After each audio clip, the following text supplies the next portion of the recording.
O preço dos imóveis subiu muito nos últimos anos aqui no Brasil. E essa valorização rápida fez com que muita gente começasse a se perguntar se estamos vivendo uma bolha, como aconteceu nos Estados Unidos.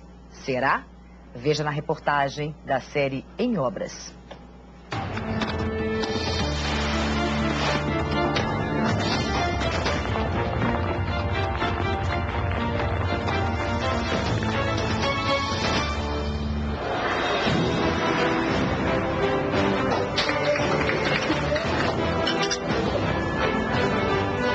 No Brasil, se vendeu tanto imóvel como agora nos últimos 4 ou 5 anos. Começou a vender 8 horas da manhã, meio-dia tinha acabado. Tentamos mudar a tabela, não deu tempo. Nós vendemos o lançamento a 350. Esse mesmo apartamento hoje, ele não sai por menos de R$600 mil. O preço de um apartamento depende do tamanho do imóvel, do estado de conservação, do material usado, dos acabamentos, mas principalmente da localização. Se você quiser morar na praia do Leblon ou de Ipanema, aqui no Rio de Janeiro, prepare o bolso. Um imóvel aqui pode custar até 32 milhões de reais. Você ouviu direitinho, 32 milhões de reais. Foi exatamente por esse preço que um apartamento de 600 metros quadrados foi vendido naquele prédio. Aqui no Rio, por exemplo, você vai na Zona Sul, você não tem mais terrenos para edificar.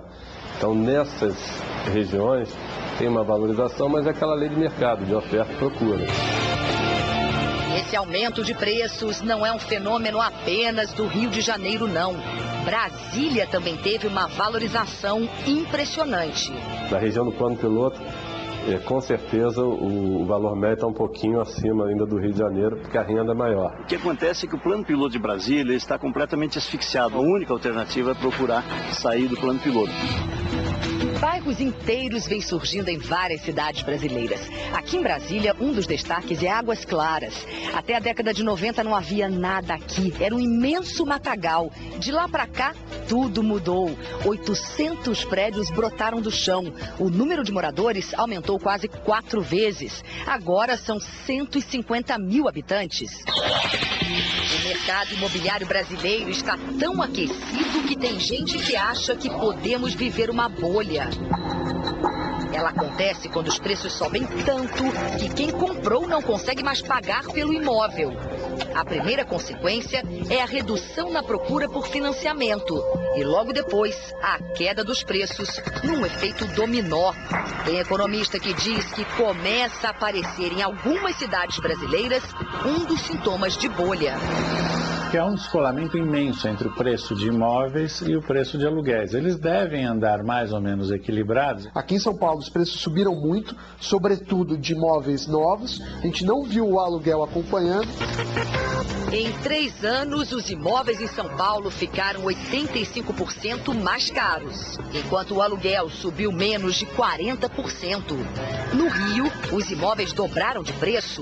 Para alugar também subiu, só que numa velocidade bem menor. O perigo do valor do aluguel muito baixo é desestimular a compra. A pessoa acaba optando por alugar e deixar o dinheiro que tem rendendo no banco. Um dos sintomas mais fortes de bolha é quando o desempenho da economia não justifica os preços cobrados pelo mercado.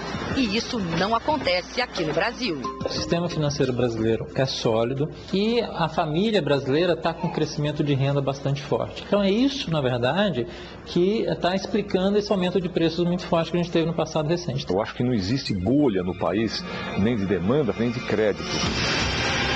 Nos Estados Unidos foi bem diferente. A bolha imobiliária estourou em 2008, como conta a correspondente Elaine Basti. Aqui nos Estados Unidos, a crise começou com um superaquecimento do mercado imobiliário. Com muito crédito disponível, muita gente decidiu comprar casas apostando na alta dos preços. E eles realmente subiram. Alguns imóveis tiveram preço quadruplicado. Aí a bolha estourou e até agora o país não se recuperou desse baque.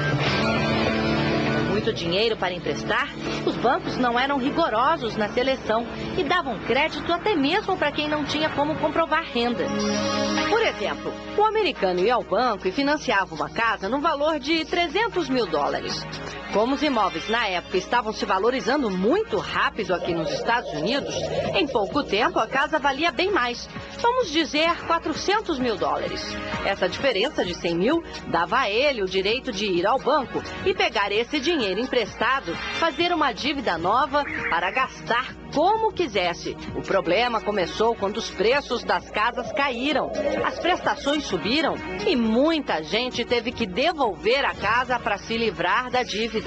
Conclusão, os bancos tiveram que leiloar os imóveis. Com muita casa sendo vendida, os preços despencaram.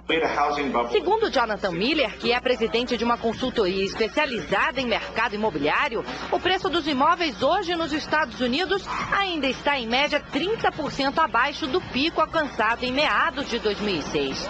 A bolha estourou 2 anos depois, em 2008, atingindo todo o sistema financeiro. E até agora, o mercado imobiliário não se recuperou. A nossa realidade não é nada parecida com a americana. Lá o mercado é extremamente especulativo, ou seja, as pessoas compram para ganhar dinheiro em cima do mercado. Aqui não, aqui as pessoas compram para a sua própria habitação. Por que poderíamos ter uma bolha nesse sentido? Ou pela supervalorização do imóvel, ou pela falta de renda de quem vai pagar a prestação.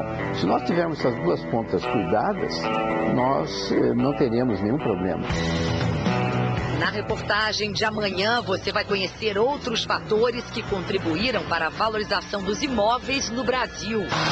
O agronegócio na região centro-oeste, a Copa do Mundo e os Jogos Olímpicos.